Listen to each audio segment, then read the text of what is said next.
All right, peeps, listen up. So last time I did a video, it was on the Groove Life belt. We are 2.5 years later, and here's going to be my update as to how the tactical belt is performing. And we're going to discuss some things in regard to the last video, which I'll show on screen of what was actually going on. So you guys have that pro tip in regard to checking your holsters or diagnosing the issue, whether it's the holster, the belt. Like I said, we're going to see a video about that in a second. And carry at the 4 o'clock, but there is something I noticed about this compression. So you're going to see it right now. And when I go to draw and I punch out and then go to reholster, most of the time it does that. Now I'm forcing it down. So I go to draw, reholster. It's working out good. 4 o'clock position. Now, as you see, it does tend to snag from the corner piece because as I'm drawing, this is compressing back in as it is designed to do.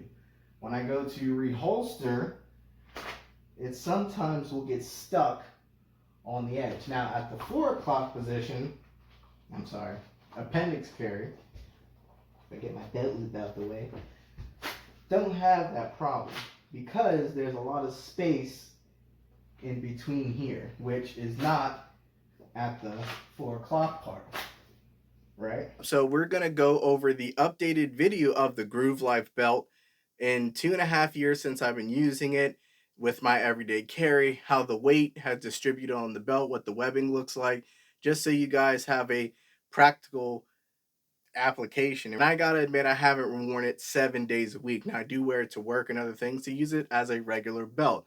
I also use it as a tactical belt. And the only load placement that I put on it is just my weapon system itself and my wallet that clips on the side. Other than that, I put no additional weight. So these results will be just from the gun load weight bearing itself, and we're going to see how it holds up. First thing is the belt itself. As you can see, it has been worn. All right, so we're going to look at it here, and even from a side view, you can see the waves and twisting from the belt. Okay, so you guys can see that. We're also going to clip the belt itself. See, as you can see, the waves and the contour of the belt. Okay. Now, I wore this strictly appendix carry. I did not wear this in the 4 o'clock position. Okay. So if you guys are not familiar, the webbing that they have stretches and then contracts back together. If you're getting access to your handgun, right, it'll stretch, push down, present, and contract back together, and therefore it doesn't shimmy or move around on your waist, which is actually a pretty cool design. And it uses a neo magnet, and this thing works perfectly. No issues with that. Okay, so that part I like. Now let's put the belt on, all right, because that's what you guys came here to see. My shirt in so you guys can see the actual results without any discrepancies. All right, so now if I clip the belt here, right, it'll look snug and it looks fit, right? So nice belt overall. Now I can feel the gap here because normally I would have to shift the belt over this way, right, so the buckle's not in the way, to then, as you can see, there's a little, you might not be able to see it, but there's a little gap here, okay, because this is where I would put my holster. My tier 1 concealed, got a wedge in the back, extra magazine, lovely holster. Actually, the only one I really use. All right, so put this on. So this is how I typically appendix carry. So I can pull my shirt up, I can grab the gun here, I can present, bang, bang, bang, bang, come back, look, good to go, okay? And this gives me no issues. The problem I was having initially with the other holster I had before I switched to tier 1 concealed was that it was snagging on this trigger guard, right? So even if I shaved that down to make it more of a rounded edge, I could have done that, but I didn't want to mess with the dynamics of the gun itself, okay? So I kept it there, switched out my holster, which ultimately was the issue. I'll even put out the 4 o'clock position. All right, so let me slide this around.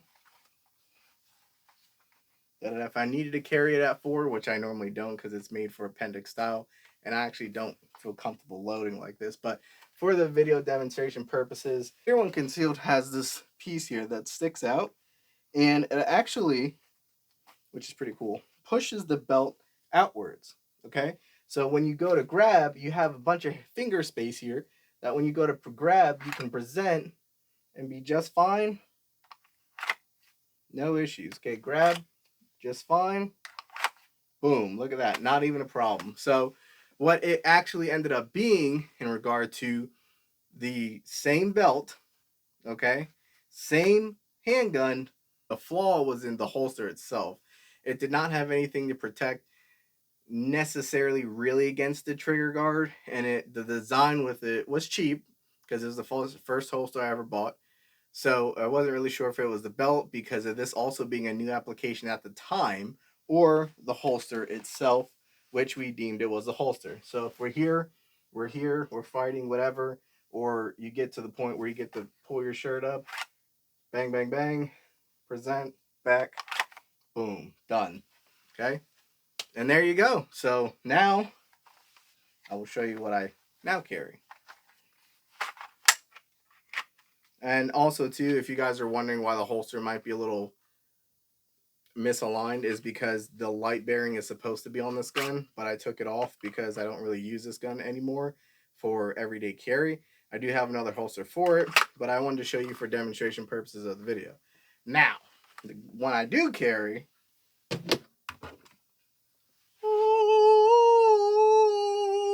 this bad boy right here, the hammer. Okay, so if you guys haven't seen my other video, P320X Compact, very hard to get.